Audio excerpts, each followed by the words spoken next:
Yes. Hi, everyone. My name is Arnaud Moureau. I am one of the global leaders of Ashoka, and it is really a true privilege to be here today to moderate this session on building ecosystem. I think that we have a great opportunity to have great speakers and experts on this topic. So for the next hour or so, we will try to share with you some of the learnings of those experts from their work on the ground, and really try to understand why what we call ecosystem approach is so important. It has become a bit of a buzzword, right, in the last few years, and this is why we thought that it was so important that we spend some time in really understanding what it means, and that we learn from real and concrete projects on the ground, how that works, what are the challenges, what are the failures, and what are the strategies that those leaders have put in place in order to overcome those challenges. Again, tackling social issues globally, which are more and more complex, is really a real challenge. And we all know that we need to build alliances and bridges between several types of players who very often don't have a lot in common. And this is really a true challenge, but at the same time, a real opportunity to reinvent ways to really create impact at a global scale. So today, again, the idea will be to go beyond theory, to go into and to deep dive into very concrete examples, and to learn from, I would say, frontliners who have been developing these type of strategies. I'm really, really glad and honored to have a great set of speakers coming from different backgrounds and geographies, and who will share with us in the next few minutes their trajectories, but also their belief and why they think that building ecosystems and creating and engaging with communities is so crucial, especially from the corporate sector point of view. So let me introduce the great speakers that we have. So coming from Turkey, we have Zeynep. Zeynep is the CEO of a family business, which is really one of the leaders in Europe and the world of ceramic products. She will share with us in a second why, again, she has decided to engage. She's really a leader who believes in, I would say, in values and why this is so important to be authentic when you engage with society. We have Manuela Pastore, who has been one of the leaders of the Making More Health initiative, which was co-created between Ashoka and Boehringer Ingelheim 10 years ago. We are celebrating 10th anniversary this year. So happy birthday, Manuela. And we're looking forward to hearing from your experience both in India and Kenya. We have Edin from Kenya, actually, who is with the Philips Foundation. Edin is a great expert at the crossroad intersection of international institutions like the UN and companies like Philips. And I think that we'll also learn from him. And we are super happy and glad also to have with us a social entrepreneur who has already achieved a lot on the intersection of tech, health, education. And Ila, who is based in Germany, will share with us also her view on this topic. But let's start with you, Zeynep. And again, I would love to hear two things. One is really, a bit of your personal belief and why you're here, why you think this is important, that a CEO like you, an important one, really pays attention to those topics and how and why the company needs to engage with society, and also a bit, about your definition of an ecosystem. Thank you, Arno. So I'm coming from Turkey, Istanbul, joining today, and I manage Kale Group, one of the Turkey's leading industrial group of companies, which is mainly operating in manufacturing and in building materials. It's a family-owned company, and I'm second generation. We work with partners nationally and globally. So we believe in value-driven leadership. This runs in our DNA because my late father, which I lost him 5 years ago, was a visionary entrepreneur, and he started the business at a very young age. And he always prioritized social good and always chose people over profit. So he always look for a difficult way to, to overcome the difficulties. So he was very fond of creating impact on people. So I have inherited, most probably, seeing him working so hard, these values. And my motto is that I run not on problems, but on responsibility. So we have to take action and take responsibility. And my definition of success is to see more shining eyes around us, especially in countries like Turkey. We need really social entrepreneurship and social impact. My definition of ecosystem is to discover certainty. I think we need to embrace uncertainty, and to lead a transformative change, we need ecosystem awareness. This requires a pragmatic shift for all players, and it is much more important right now after COVID-19 that how ecosystem is important, and it's going to be our daily life. So I wholeheartedly believe we are all linked to each other, and these invisible or non-visible ways, and serve a bigger purpose. So I think everyone should have a purpose, and it should be bigger than our own life. So it proves that the whole is bigger than the sum of all parts. And to me, an ecosystem approach is one that overrides ecosystems, because now we see a lot of egos around us. I think we should prioritize collaboration. So one of or standalone cooperation doesn't serve much. So I think we should cooperate and share our experiences, and we should look more for a long-term partnership also, which is a good example is like our partnership with Ashoka right now. So we believe in co-creating, co-designing, co-implementing everything together from A to Z.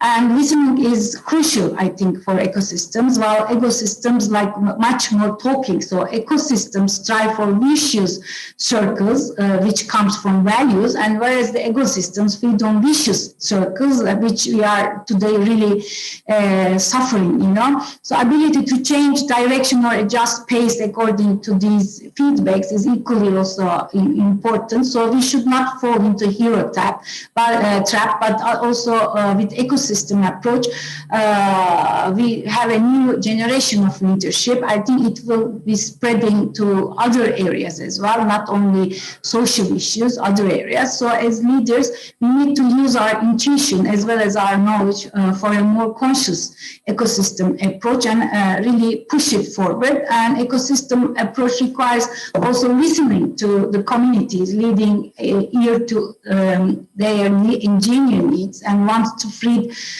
from presumptions or ideals, or without dictating, from above. So I think we should work together on the field. So this is what I think about ecosystem, and I really benefited from it while I experienced it.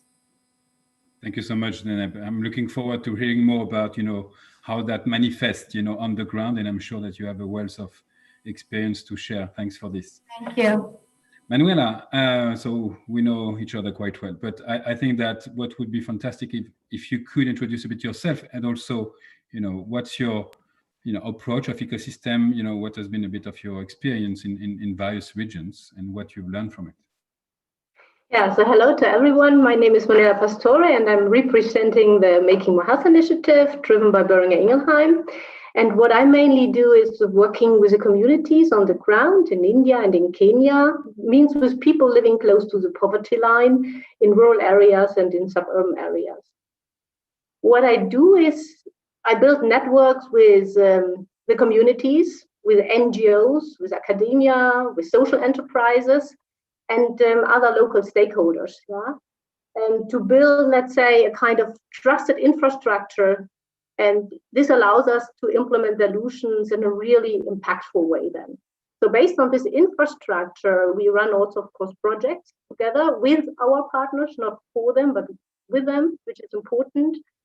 And of course, also for the community. This is the overall aim, the goal. And these projects are covering health, income generation, education, and also the necessary infrastructural solutions. And this is more than just co-creation or collaboration. It's just a kind of ecosystem approach, how I would define that, where it's not just about putting 2 and 2 together to get 5, but it's more building something where the community members get solutions for multiple challenges they face day by day, which means they need water in the morning for cooking, they need food, they need to have opportunities to go to a good school education, but also mental health. And what I always say is it's an ecosystem for me is like an internet of many different things, and where me as a user, as a community, I have a question, and I just go for it, and it's personal. And there are many ways on how this answer is put together by many people. So it is an interlinked where solutions do not come from one organization, but are put together by many and adapted in a way. Manuela, I think you're cutting off a bit. So Okay. if you can maybe, maybe I can just go a little bit closer and repeat. Yeah, that would be fantastic. Yes, we'll get back. So what I just wanted to highlight is the ecosystem is something that works only in the community development. But our ecosystem, we can prepare, let's say, all these different columns needed so the community members face every day. So what we have to build when we talk about internet system, Manuela? single project at possible. Manuela, I'm sorry. No, sorry to interrupt again, but we can't really hear you. I think it's really cutting off right now. So I don't know if reconnecting from or maybe switching the video for some time, maybe. And while you try to fix that, and apologies, this is really the what happens with live. No, that's not your fault at all. Maybe while you're trying to fix that, we can ask maybe Hila to jump in and to share with us a bit of your background and your experience with a definition of ecosystem. Yes, great. Happy to do so. And thank you so much, Arno, for bringing us all together to discuss this important topic. And my background is, so I've been at the intersection of technology, leveraging technology for impact now for quite some time. So doing that specifically on the one hand in the education space, and now currently with my role at Ada Health, looking at how can we leverage digital solutions, artificial intelligence in global health to overall increase access and improve the delivery of healthcare for all. So really looking at how can we leverage technological solutions as a very, very powerful means to an end to achieve the Sustainable Development Goals. And for me, that space and what we're doing specifically at Ada is just a little bit background is we have developed a symptom assessment technology that allows people all around the world to understand and manage their health. And we see that this technology can bring on multiple levels different impact to the health ecosystem. And for me, kind of an ecosystem building approach, at the end of the day, really the heart of it is collaboration and partnerships. And specifically with the angle that I'm coming from, when you have an innovation and you can see, it has huge potential for impact, it requires working very closely with key stakeholders, in this case in the health ecosystem, or in the past when we've done it in the education ecosystem, to really understand what are the challenges, what are the pain points that each stakeholder in that ecosystem has, and how can we work all together and harness kind of the collective intelligence of this ecosystem to find the best solution for impact. No, thank you, Ella. Very, very insightful. Edin, on your end, and I would say on the ground, how does that work? What's your experience with ecosystem building? And then I think that after this round of intro, we'll really jump into real life examples. So maybe you want to start as well with that. How does that work on the ground? What type of ecosystem you're trying to build? With what of players? That would be my first question to you. Thank you, Arno. Thank you. I hope my audio will work from Kenya. I think it is one also of the innovation hubs here that has made quite some strides indeed.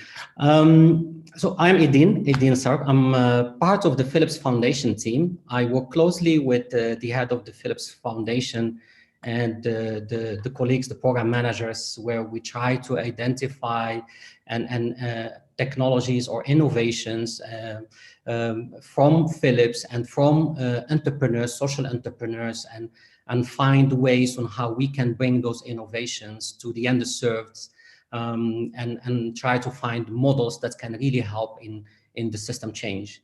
And I am in Kenya. On the top of that, also as my second role is that I'm advisor to UNDP Kenya, to the UN system on innovation and technology. And that has a reason, actually, and the reason is connected to the ecosystem as the topic of today. And I came to Kenya about 6 years ago to establish for Philips an innovation hub after spending many years in the Netherlands working on innovation with Philips. So I got that opportunity to do that, and there is no better way to innovate, let's say, for the local context than doing that locally. And then with the real, let's say, key stakeholders within that system. And if we use the word ecosystem, and that is something we realized already from the start, and that is also the reason why we are here, is of course has three elements. And I hope my language teachers will not judge me, but I would like to give my personal definition and interpretation of it. And of course there is eco, which is coming from ecology. There is the CO, which is very important actually when we connect. And of course, there is the system part. And of course, when we talk about the eco part, of course, we are talking about on how bringing those organisms or to each other, or let's say how we look to those relations and relationships, but also the relationship within the surrounding or the environment. At the same time, of course, when we connect it to co is indeed on how outside of those organisms, how the connections are made. And then when we talk about the system, of course, system has often inputs and outputs. So how actually this eco system or this multi-organisms together drive towards one common goal. So that's actually more from the theory side, and in practice what in my view means, and also in terms of approach, is of course the integrated strategy. So actually the approach that ecosystem, as we just defined, take it together in terms of key actors, stakeholders, the different players to implement that common goal or that common purpose. And in Kenya, I have been engaged with the SDG Partnership Platform Kenya, but also from the Philips Foundation, of course, engaged also with Ashoka Fellows, more into looking beyond so what every individual does. So it is, if we talk about the context of healthcare and we talk about health system change, we often need to adopt a health system. And of course, there are many frameworks that describe that, but most important is that it all drives towards an outcome, towards a resilience of a health system or response of how a system actually is responding, or health outcomes or population health, or creating equality. But of course, to get there, there are many aspects that play a role. You need an enabling environment. So you need governance, leadership, you need financing, you need the information, but you also need many inputs, and that are the interventions. And I liked indeed also what Ila mentioned. So with respect to indeed what she is doing in the space of digital interventions in general, not necessarily health, but that is the same actually if we talk about indeed the SDGs. It is addressing a development agenda that no one can take it alone. And then we are indeed talking about the paradigm shift. We are talking about a transformation economy where you can see that the Facebook will not make money alone. They need an ecosystem actually on how they do it. The same with Google, the same with many others. And that is actually when we really talk about the ecosystem as is and not as a buzz, as it is often used. And we all actually use it also in reality. And of course, which is more important is how do we connect those dots within the system to drive to the optimal impact together? And how do we create that success? So in Kenya, Kenya as a country has the ambition to reach universal health coverage, so access to affordable quality care for all. But of course, it will not happen just by a decision. So it requires many aspects. And so the collaboration between the private sector, between the UN system, innovators, entrepreneurs, civil society, academia, actually all the different players are really needed to bridge, let's say, the gaps and to bring the connections to ensure that we get towards what that system needs to lead to. And that is very important. And then it comes into additional skills. So we look, Kenya, to keep it even simple, to one level lower. So actually we look to three things that are very important. We look actually to service delivery. I mean, if you look to access to healthcare, and access to healthcare is much broad, and then we talk about not leaving anyone behind and looking to the underserved, then of course we talk about affordability, we talk about availability, we talk about so actually the business models that are behind it, the acceptability, the behavior. And so there are many aspects that are very important that bring it together. And then at the same time, in terms of priorities, and where do we create the change and the change agents within the system, and how to enable that. At the same time, the ecosystem has an important role to play if we talk about financing and business modeling. Whatever we do needs to be financed, right? So it needs to come from somewhere. And of course, also on how we innovate around that system and how we create incentive to the different players within the ecosystem is very important. And then of course, last and not least is of course, how do we regulate all of this? So what is really needed in terms of policy, in terms of tools that need actually to support it? I can continue on, but I think probably I will leave also room so for the questions and the discussions, Arno. But this is what I can say about ecosystem and also on how we are doing that here in Kenya. And I'm working closely actually with all different those different actors I just mentioned to see on how we can create impact. And for Philips as a company, this is very important because Philips is taking its responsibility so to be part of this ecosystem and also to support indeed enabling that environment. And the Philips Foundation is of course looking into how we reach the underserved and what do we indeed need for that, because we believe from the foundation that we do it with on the ground with the ones who can make change, and that are the entrepreneurs and the different partners that can really support us in doing that. Thank you, Edin, for this very detailed and passionate introduction. I would love to maybe to give Manuela a chance. You know, I know that she tried to reconnect from another device. Maybe Manuela, you know, could you elaborate a bit on what Edin said? I would love now to really deep dive a bit more on the the actual and the tangible aspects of ecosystem building on the ground. And especially I have two questions for you that please, can you respond concisely? The first is, how do you pick the right partners, right, to engage with? And second, how do you define these kind of common goals that Edin touched on, and really, this kind of a North Star in topic which is bigger than each of the organizations in order to really to put them in motion. So how does that work concretely in your project in Kenya, for instance? Yeah. So I hope you can hear me much better now. Yeah. Okay. Yeah. Coming to your question with the right partners. First of all, it's not so much about finding the right organizations, but rather about finding the right people who make the change happen. What I want to say is, in Kenya, for example, where we have looked for the right partners, it was definitely at the beginning not so much a discussion about what kind of projects can we run together concretely, and is it a water or nutrition project or an income generation project. It was much more about values and principles. Values, for example, that describe like individuals and interactions over processes and tools. or responding to change or following a plan. I mean, this is very often what happens. We are very used in our big businesses to develop big plans and to make sure that we achieve the maximum, and then you start doing it and you realize, oh, something is not working out, we have to change that. So that's why definitely we have to be very flexible, and this is something that has to work.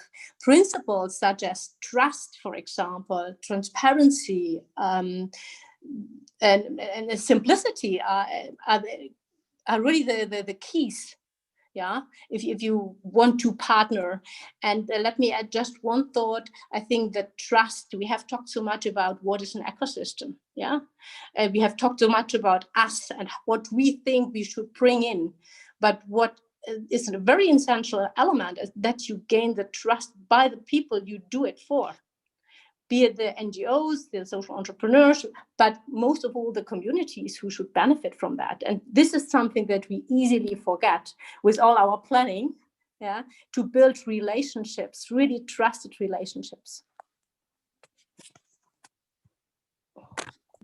How do you do that concretely? Can you give us one or two tips, on how you can really evaluate, how to engage, and how to create, those very important values, right? To identify them and make sure that the people you are interacting with are really on the same page. Is it a kind of a gut feeling? Do you have a recipe? Is it a process?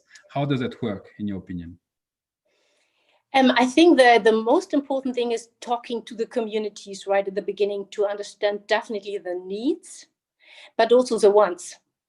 Yeah, and in Kenya, for example, we are running a lot of activities with people with albinism. So first of all, when we started, I asked our NGO partner, can we meet people with albinism and talk to them? Can we understand what are their challenges? And from there, we realized, yes, this is a big issue. And they not just tackle with the albinism as per se, but they tackle also with food, with hygiene, with income generation, and so on. From there, we connected to a social enterprise who has some very good solutions. And then we connected the social entrepreneur with the NGO and also with some employee engagement and tried to identify which are the big challenges and how can we tackle them. From there, we developed the projects, but always being in a very direct feedback loop with the people with albinism themselves, asking, is this what you need? Is this what helps? What else can we do? And then they came also up with ideas, and we brought these ideas in.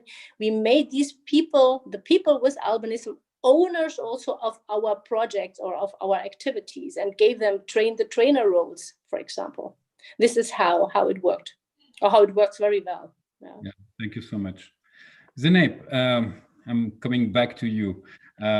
Based on what our friends just said in terms of, what are the characteristics of a successful ecosystem building, what's your experience in Turkey and the other areas where you work? What is the type of interactions that you have developed, and what have you learned from that?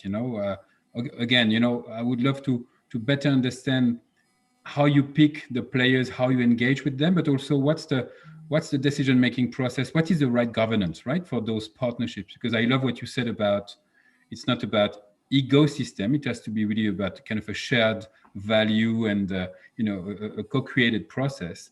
But, how does that work, and how is it governed? How decisions are made, for instance? Mm-hmm. Thank you. And it was very inspiring to hear the other contributors. I truly share their view. This is also very in line with what we do, because, for example, enabling environment, to provide enabling environment and trust, which was recently mentioned, and trust, transparency, and simplicity, those are really important. This is what we are trying to do, and how to enable these ecosystems and building trusted relationship. I really believe in that, because it is wise to work with a trusted partner that knows the terrain and the territory by heart, and that gives you the license to operate. This makes life easier, a lot easier for everyone. and also cooperation and collaboration that was mentioned before, it initiates. So defining a common purpose for or having a North Star is very important, like in a company. This is the view that keeps everyone on board, and despite conflicts or diverging views, because we don't want to always we can have a diverging view of conflicts, but it's important how to solve it. This is why ecosystems is not working, ecosystem is working. And collaboration is bigger than competition when social impact is at stake. So, for example, how we did this, for example, I can maybe name some of our projects. I'm coming from a small village in Anatolia, which is Çanakkale, where the First World War, happened, the Straits, and the Çanakkale, on my mind, is a project that we started. We focus all our energy and resources there to how best contribute to local development and employ a people-centered approach to ensure sustainable cities, for example, because we want Çanakkale to strive to grow, but with the good, let's say, but within a sustainability idea. So this was also featured at WEF's agenda for a model for collaboration. So we started from the ground, asking people, and when we gathered even children, we had a lot of, we had an assembly for children, for example, how they want to live, where they want to live, etc. So it was a very good. So we coupled there with a very with an NGO, and also we worked with the head of the NGO was also our rival in the business. A company that we that we are competitors. So, but we never mentioned about that, and we continued. It was a really an exemplary and inspiring model for collaboration.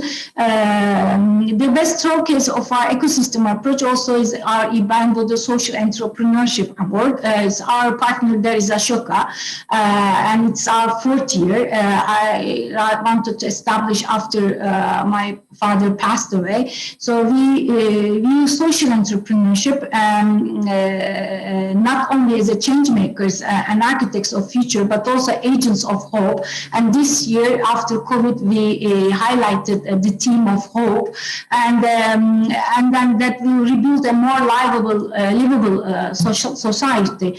Why we named after my late father? Because we value his values and his memory, and we wanted that his memory can live for forever, because he was a pioneer who put forth a local development model, prioritizing social good, and always chose people over profit. He never gave up. He always opted for the impossible. He always chose the difficult path, and therefore, I thought that it is really good for him to create an award and empower other social entrepreneurs which are having the same let's say DNA like him. So this award is to commemorate his spirit and to inject new seeds of hope for generations to come. So I have inherited these founding values, and my motto is that we run not on problems but on responsibility, because this is very important, and our anchor is our values.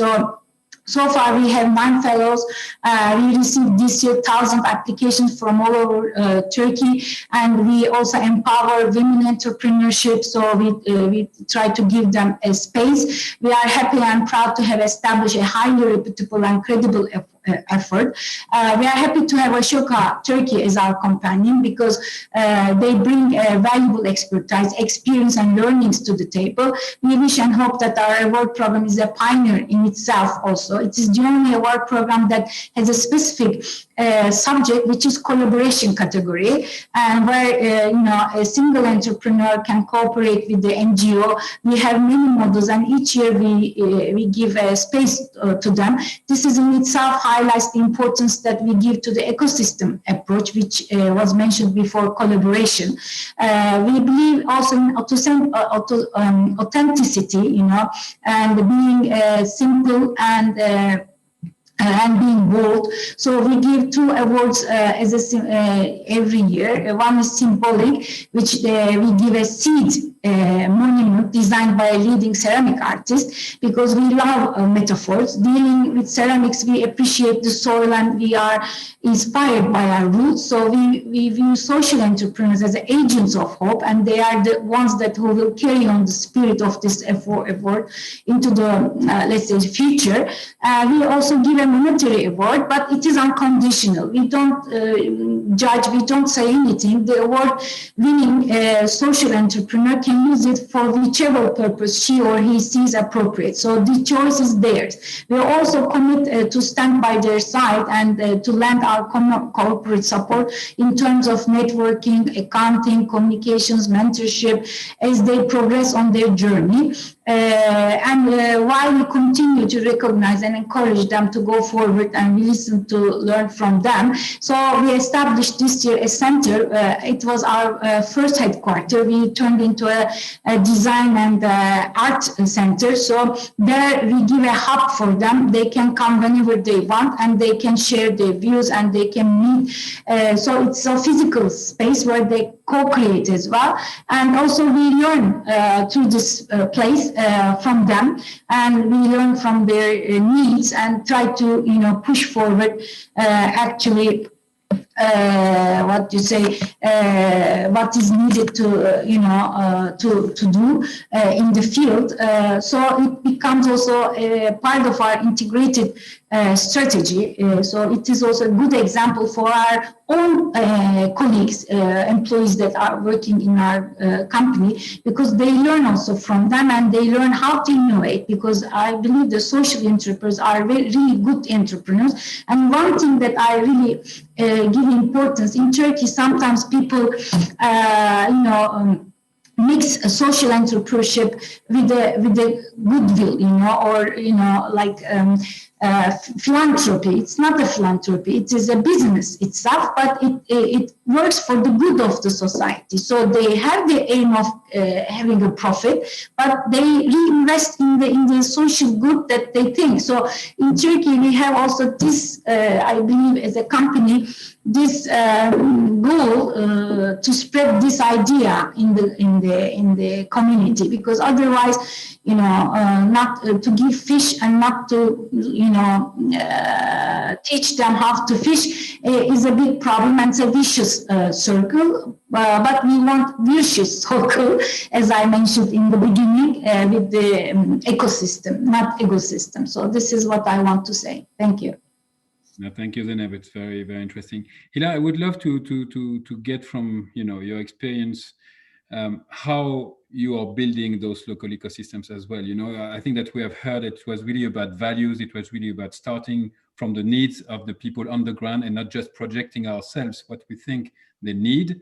Can you tell us a bit more about your experiences and how you have built those alliances on the ground? Mm-hmm. And give us a concrete example, and again about the governance, how that works, how decisions are made, for instance. Yeah, absolutely. I think a few aspects were mentioned already, but because they are so important, I think I'd love to just highlight them again. I think what Edine said around, it all starts with identifying the common goal. Like, what is it that we all, that we want to achieve? And having, first of all, in our case, for example, a very good understanding, well, what is our technology able to do, but also what is it not able to do, right? And taking it from there and having a very, very strategic approach to then also assess. And it starts really with just speaking to the ecosystem, speaking to the different stakeholders. And, in our case, because healthcare is, it's a complex environment with, a set of stakeholders from payers to, the providers to then also digital solutions like ourselves. And then, of course, you have the public and the private sector. And when you look at that, specifically, for example, in the places that we're working in, and specifically with the Global Health Initiative in Sub-Saharan Africa, you also have another layer added to this, with, of course, philanthropy playing a very, very important role, supporting public and the private sector with supporting the financing, for example, of new solutions in particular. So it kind of is that you have, you know, a local level, but you also have a global level that you need to kind of navigate. And what we've been doing is really to look at, well, you know, almost we have hypotheses, and we know, of course, from, you know, other parts of the world, what is the value that we can deliver, but always to go into these conversations with an open mind to really understand and learn from what is actually required. Does this hypothesis hold true? And do we then, you know, share that same common goal to move forward and explore that collaboration? And that collaboration fundamentally has to be built on a very, very strong trust basis. So trust has been mentioned before. That's very critical. And making sure that, you know, it's a collaboration that is long-term. So long-term, strategic, shared objectives. And then, you know, once you have these parameters in place, and it takes time, I would say, you know, it took a lot of time also from our end, I would say patience, a lot of patience, you know, to go through this process and first connect with all of these stakeholders, and then, you know, enter that second stage of identifying what is it that we can do to then eventually get to the third stage of doing it and having the alliance built. And I can share some examples. So for example, our work in Tanzania has been a lot informed, you know, also by our work with, you know, a global partner and a local partner. So we work very closely with Fundación Botna that has a lot of experience in Tanzania, has already, you know, multiple projects and investments running on the ground, as well as ties to local stakeholders. And then we also established a local collaboration with the Muhimbili University Hospital in Dar es Salaam, for example, just one example, to help us localize the solution that we have. So we translated ADA into Swahili. We worked very closely with medical experts on the ground, and we're running also, you know, different trials now when going forward to really assess where can we create the biggest impact, how can we make that measurable, and how can we jointly develop a strategy then, you know, to take it to the next step in terms of, you know, deepening our relationships on the ground and approaching, for example, the next stakeholder together. For example, public sector, very, very important. If we want to scale and make the solution that we have truly accessible for everyone, the public sector is key. But you can start with, you know, especially also the private sector to innovate, you know, get the proof of concepts right, and then bring it together. But all of this requires a lot of strategic thinking and basically creating a joint roadmap that, you know, stakeholders agree on to embark on, and then eventually doing it. Yeah, thank you so much. Actually, this is the perfect segue for the question I wanted to ask Eden about, you know, in your experience, what has been said in terms of defining a common roadmap, etc. What's the right, let's say, impact area when you do that? You know, is it, let's say, super local, i.e., for instance, a village or a city or a county? Is it a national? How do you do that? You know, what in your opinion is the right level of impact that people should focus on? And second, when we talk about ecosystems, do you need to formalize, I would say, you know, the alliances, or is it something informal that you manage? And do you need a bit of a backbone organization to manage all the stakeholders, right? Clear. Thanks, Arne. Well, I think maybe starting with the last part and then getting into the rest in detail. So actually, you need to have some kind of commitment, and often formalizing is a way to do that. Not necessarily, but for sure. I mean, there are many things that if we all believe in, we all move together, right? But there are a number of things then when we agree on a success, or we agree and that success can be defined as an impact that we would like to create, then it is good actually that we put that in a kind of measurable manner, and also see how we are going towards that, and allow also eventually to fail, but learn from it also quickly. So that is actually the way that can really bring us to that impact. If I look to the way we engage in the ecosystem, and I'll try to take it more from the Philips Foundation part, and that is actually, if we look to the health system and we look to the different, let's say, actors, right, so that can and the enablers, right, so that can really create indeed the change, then we often you need a number of things. So that you need actually indeed to, next to, of course, having that enabling environment, you need actually more to see on how you create that change. And creating that change doesn't need to be at a country level, but it does need to address indeed a specific need. It does, if we look, for example, to bringing healthcare to the communities, to the household, even in the communities. If we need to address that question, then of course we need indeed to understand where we need to act. And of course, often we act from where the mainstream business is not active. We start also where the government, let's say, or the public health is having challenges to bring it. Often government, if they establish something and make it happen, the impact can be huge, but getting a government to move to that space, that can take forever. So actually, we need them to see on how we can create that snowball effect or that movement towards that. And then there, we are also looking to those innovative models, those social also entrepreneurs or organizations that have those ideas that can be strengthened with innovation, with technology, with expertise, and supported to move towards that impact. That is a space we would like to act in. And then indeed, it doesn't need to be at a larger scale, can be indeed in a village, but then with the ambition to make it scalable. We should move away from just trying to try, or just to have a pilot. We need actually to innovate from a space, or we need to develop models actually there where we believe that if we do it right, this will bring us the impact. And we need to bring those elements then together. And that is where we need that ecosystem for. And that is where we need then that commitment. And that commitment sometimes need to be documented, not often, because if you have values, if you have trust, many things can move, but you need to build that trust and you need to build that transparency. And in that system, there are a number of things. There is a part that is more connected to what needs to happen as governance. And then there is a part that is impacting the rest, and we can call them stakeholders. But from the governance, of course, there are a number of things that happen. There is strategic guidance and choices. There are decisions being made, and then there are also implementations.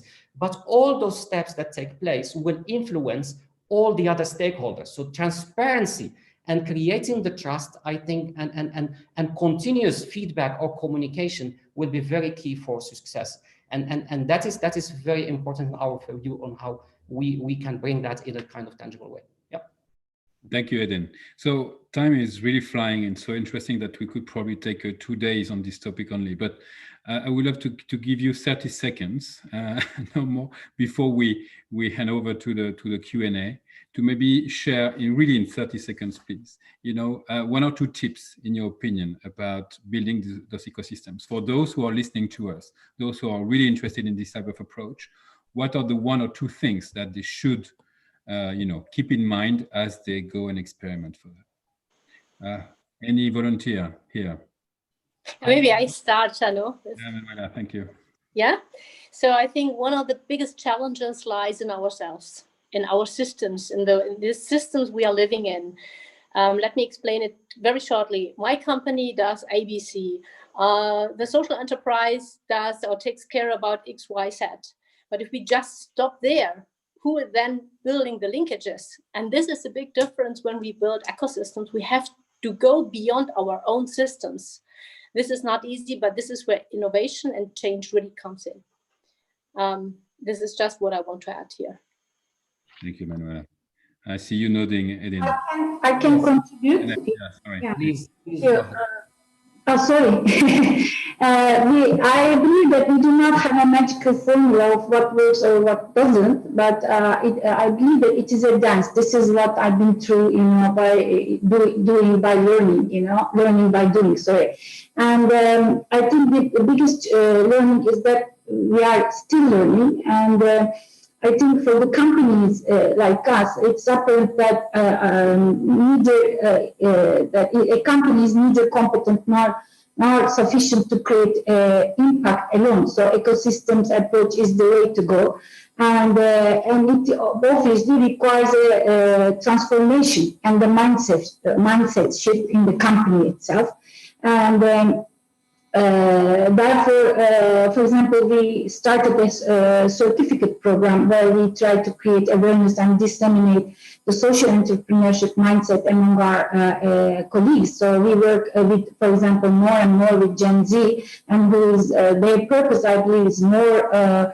They are more purpose driven. So we wish to encourage and enable our employees to come up with new ideas, for example, for social innovation. So also, and become more change makers and themselves as part of their search for meaning. So we help them, and they, in return, I think they help us, because they become more aware of the problems and everything. So they become more competent in innovation, etc. So we have learned that it's not enough to come up with the brilliant ideas, rather it's important to take action and be bold. So this is really important, and sometimes you need to be bold to overcome all resistance points. This is also the life, that we live. So you learn also with working within the ecosystem. So if you continue to do things the same way, the way you are accustomed to do it, we cannot expect any change or any different outcome. So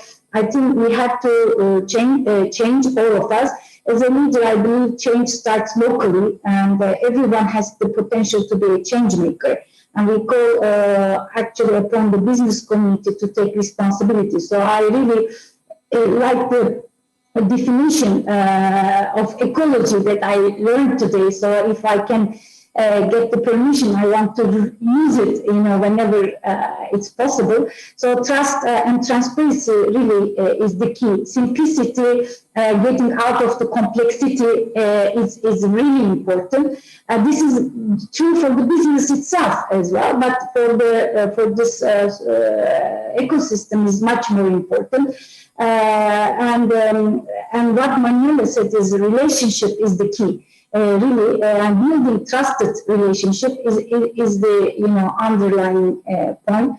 So this is how we can create impact and care for society. I think we see a lot of inequality in our world. I think this is a business with this paradigm shift. I believe that doing all of these works and learning through it, I think we can push forward. Also transform the economy, and I think combat inequality and push forward equality for all. I think this is what I learned from what I lived through within this past 5 years. Thank you.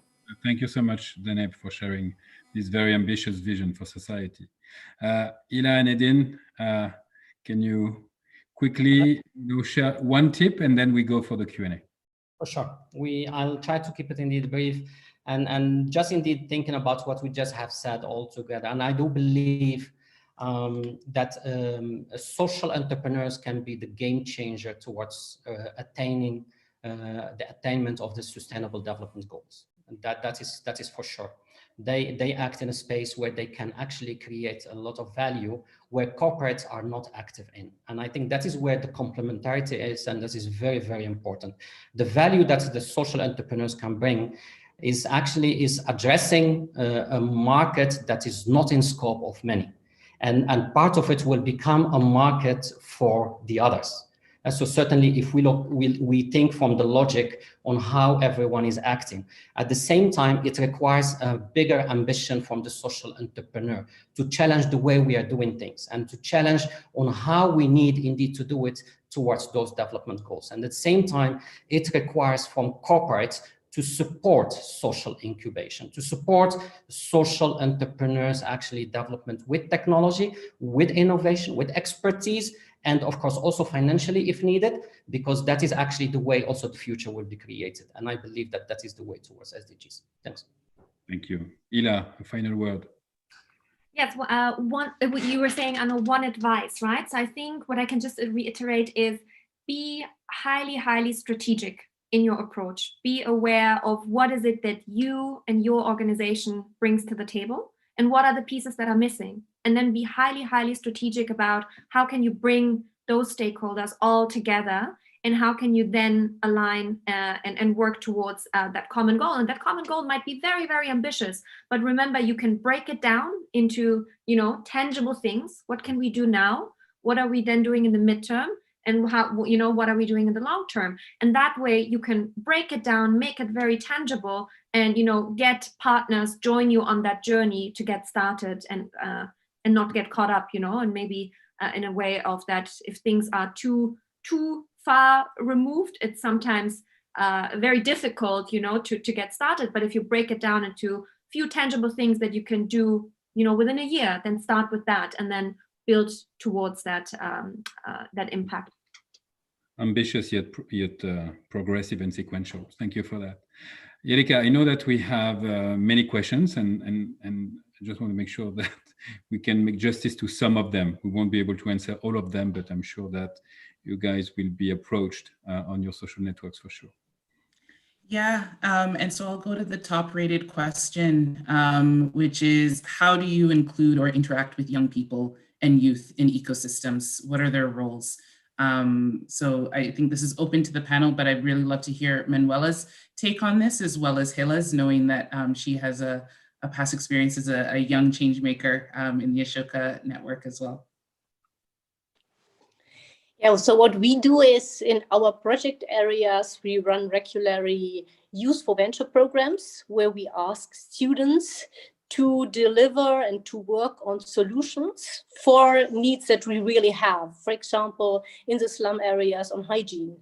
And this is not just one of these typical hackathons, but I think the interesting thing is that we ask them to really come to the slums, to talk to the people, and then also to test the ideas. This means only if they started to implement it and really to experience it, then we have reached what we want. And interestingly, what is happening right now in Kenya, for example, is that these students get so interested in the topic that they have started their own NGO, and they are now linked to our already existing stakeholders, to the NGOs we are working with, to the social enterprises, to the local governance, so that they get also right from the beginning the support. This is where we imagine young people can come in. We have to give them the framework in a very concrete situation where they can also start from. Thank you. Hila, do you want to add? Yes, I think there's many ways to engage the youth. It again also depends, what is it that you're doing. But just from my experience, for example, what we're doing now specifically with some of our work in Tanzania is work very, very closely with our local partners to carry out, for example, user research, and specifically look at what are the needs of young people. What do they how do they want to leverage digital solutions for health? What are the needs? What might be some challenges, to really collect all of that feedback? And prior to Global Health with Kyron and the work in the education space that we've been doing, it was a different way of engagement, because we had at some point we realized, well, there is so much collective intelligence that is brought by young people. And we were ourselves, when we started Karen, 25, we were in mid-20s, and we had a lot of volunteers, for example. We had a lot of volunteers, all young people that were so eager to contribute to the vision and mission. And in that case, it was supporting refugees with access to higher education. So we had, on the one hand, a very, very young student population from that we could learn, and was also actively involved in designing the solution for refugees, digital learning solutions. But we also had a lot of volunteers, and that was for us back then 2 ways to engage with youth in a meaningful way. Thank you.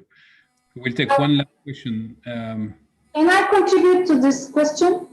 If you can do it very shortly, because I think we have time. Actually, we have a very good example, because in the center that we founded, we work with Gen Z. There is an NGO in Turkey which is under 18 years old. So we work with them in many of these projects, for example. And then really, it's a two-way, because we help them to be part of the search for meaning, and they help us during our projects. in return. So it's a very good experience that we need so far. Thank you.